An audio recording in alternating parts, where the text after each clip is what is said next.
Гласачите во четвртата изборна единица на 11 декември покрај тоа што ќе имаат можност да заокружат за лидерите на двете најголеми партии ќе гласаат и за две осомничени лица.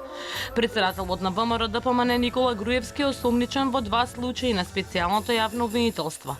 Во првиот познат како ТНТ, поранишниот премиер е осомничен како нарачател на уривање на објектот Космос, кој е во собственост на бизнисменот и политичар Фија Цановски.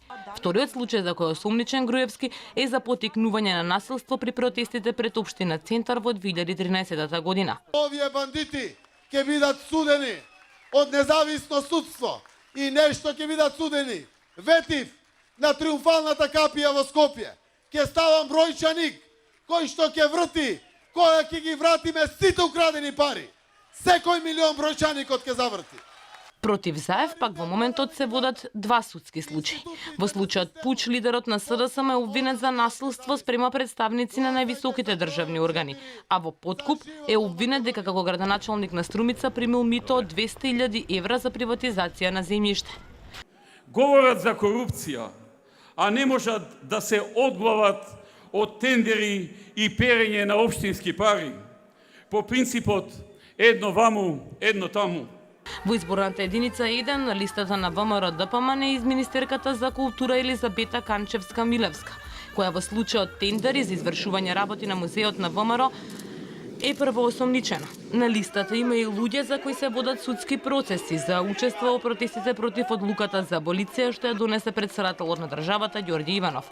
Пети во изборната единица 1 на листата на СДСМ и коалицијата е Павле Богоевски од Чарената револуција.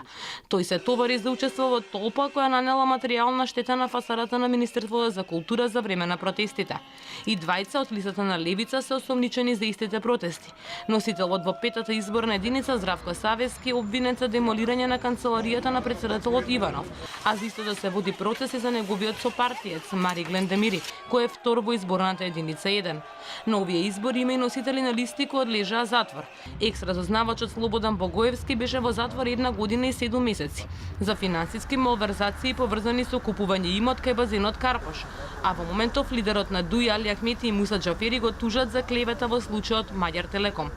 Првиот човек на Обединети за Македонија Љубе Бошковски, кој е носител на коалицијата ВМРО за Македонија во петата изборна единица, излезе од затвор во јуни, по 5 години поминати тамо за незаконско финансирање на изборна кампања.